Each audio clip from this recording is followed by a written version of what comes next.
আজকে আমি রান্না করব দেশি মুরগির ঝাল ঝাল পাতলা ঝোল।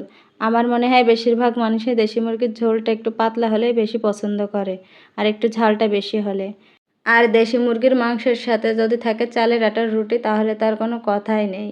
আর এই মুরগিটা সম্পূর্ণ আমাদের নিজের বাসায় ছোট থেকে পেলে বড় করা মুরগি।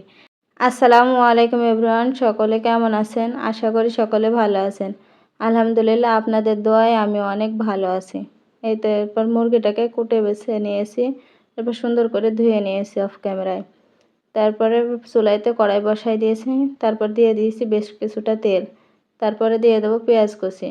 পেঁয়াজটাকে একটু সুন্দর করে সময় নিয়ে লাল লাল করে ভেজে নেবেন। আর এই রান্নাটা কিন্তু পুরোটাই করব মাটির চুলাতে। আমরা যেহেতু গ্রামে থাকি, তাই বেশিরভাগ রান্নাই মাটির চুলাতে করা হয়। আর মাটির চুলার রান্না খেতে কিন্তু অসম্ভব মজার হয়। মাঝে মাঝে গ্যাসের চুলাতেও রান্না করা হয় বৃষ্টি বাদলার সময়। এই তোমার পেঁয়াজগুলো লাল লাল করে ভাজা হয়ে গেছে, এরপরে দিয়ে দিলাম বাটা মশলা। বাটা মশলাতে দিয়েছি 2 টেবিল চামচ আদা বাটা, 2 টেবিল চামচ রসুন বাটা, 1 টেবিল চামচ পেঁয়াজ বাটা, আর কয়েকটা শুকনো ঝাল ব্লেন্ডার করে নিয়েছি। এরপর গুঁড়া মশলাতে দিয়েছি 1 টেবিল চামচ ধনিয়ার গুঁড়া, 1 টেবিল চামচ মরিচের গুঁড়া, 1 টেবিল চামচ হলুদের গুঁড়া, স্বাদ মতো লবণ। এরপর এটাকে একটু নেড়ে চেড়ে মিশিয়ে নেব। তারপরে দিয়ে দেবো বেশ কিছুটা পানি। এরপর পানি দিয়ে মশলাটাকে সুন্দর করে কষিয়ে নেব। মশলাটাকে একটু সময় নিয়ে কষাবেন, তাহলে মাংসটা খেতে একটু বেশি মজা হবে। মশলা যত সুন্দর কষানো হবে, মাংস খেতেও তত বেশি মজা হবে। এরপর কয়েকটা এলাচ আর দারচিনি আর কয়েকটা কাঁচা মরিচ কুচি দিয়েছি, এটা স্কিপ হয়ে গেছে। এরপর ধুয়ে রাখা মাংসগুলোকে দিয়ে দেবো যখন মশলা থেকে এরকম তেল উঠে আসবে। এরপর মাংসগুলোকে মশলার সাথে একটু সময় নিয়ে মিশিয়ে নিতে হবে। এই তো দেখুন আমার মশলার সাথে মেশানো শেষ। এরপর কিছুটা পানি দিয়ে দেবো। এরপর মাংসগুলোকে পানির সাথে ভালোভাবে মিশিয়ে কিছুক্ষণ কষিয়ে নিতে হবে।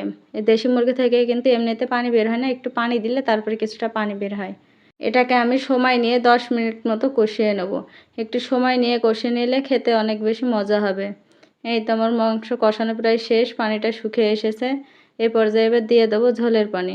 ঝোলের পানিটা একটু বেশি দিবেন, কারণ দেশি মুরগির মাংসের ঝোলটা একটু পাতলা হলে খেতে বেশি মজা হয়। এই তো আমার ঝোলের পানি দেওয়া শেষ। এরপর এটাকে একটু নেড়ে চেড়ে নিয়ে 10 মিনিট মতো ফুটিয়ে নেব। আর মাটির চুলার রান্না যেমন মজা হয়, তেমন কিন্তু রান্না করতেও ভালো লাগে আর দেখতেও অনেক সুন্দর লাগে।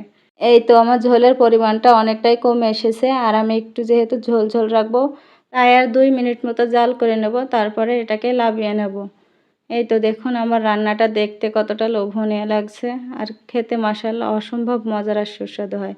আর মাটির চুলায় রান্না যেহেতু কষিয়ে কষিয়ে রান্না হয়েছে, অবশ্যই ভালো লাগবে। আশা করি রান্নাটি আপনাদের সকলের কাছে ভালো লেগেছে। সকলে ভালো থাকবেন, সুস্থ থাকবেন এবং আমার জন্য দোয়া করবেন। আল্লাহ হাফেজ।